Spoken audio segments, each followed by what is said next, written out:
In November 2025, Sweden broke tradition in the fighter jet world. They sent King Carl XVI Gustaf and top ministers to Canada, not just to sell jets, but to propose a partnership. Instead of a standard sales pitch, they offered Canada a deep industrial alliance, 88 Saab Gripen E and F fighters, co-produced with Canadian expertise.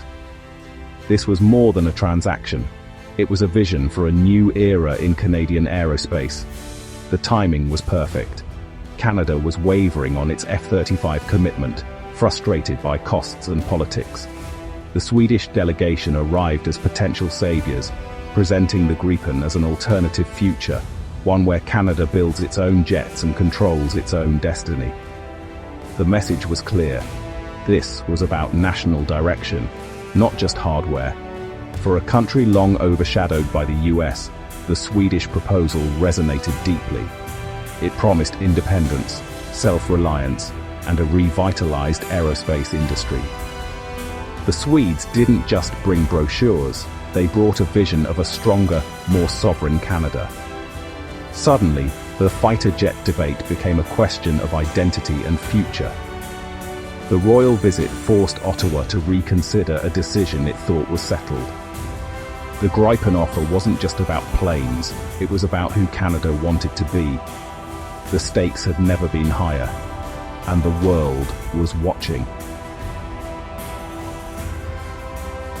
The F-35 was once Canada's only option, a fifth-generation marvel, promising seamless US cooperation.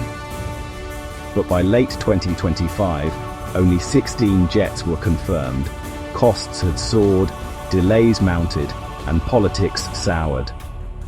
The F-35's operating costs are double the Gripens, and crucial upgrades are years behind schedule. Dependence on US parts and software now looks like a vulnerability, not a strength. With US-Canada relations strained, many fear Washington could ground Canada's fleet at will. Industrial benefits have failed to materialize, leaving Canadian industry disappointed.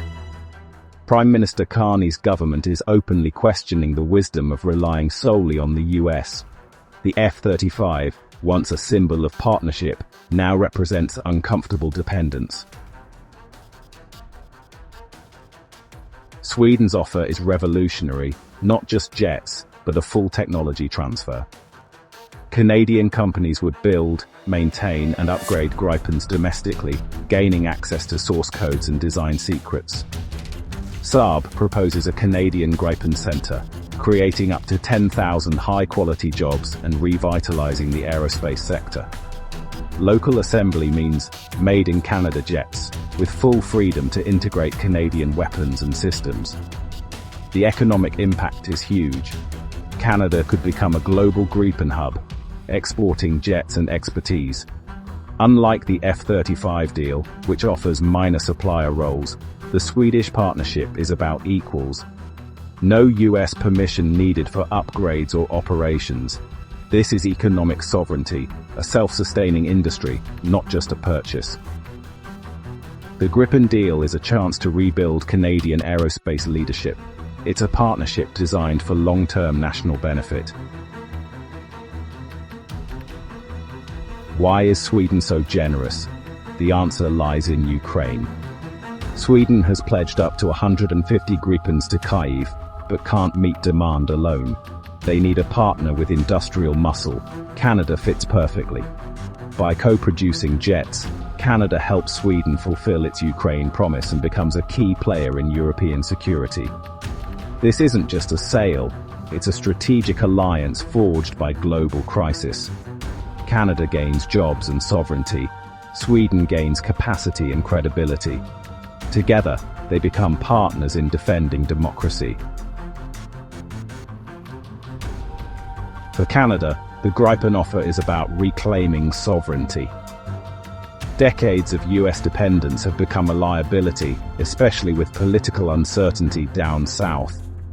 Building Gripens in Canada, with full control over upgrades and operations, means true operational independence. The public wants jets that serve Canadian interests first. Economically, The deal promises up to 10,000 high-tech jobs and a revived aerospace sector. It's not just about planes, it's about building a future-proof industry. The F-35 would deepen US reliance and offer little in return. The choice is clear: be a junior partner or master your own destiny. The Gripen option is becoming irresistible. The technical debate is fierce. F-35 advocates insist stealth is essential for survival and US interoperability. But Gripen supporters argue stealth is overrated. The Gripen EF's advanced radar and sensors are designed to detect stealth jets, focusing on situational awareness and electronic warfare. With Sweden now in NATO, interoperability concerns are fading. The Gripen thrives in harsh northern conditions: short, icy runways, quick turnarounds, minimal support.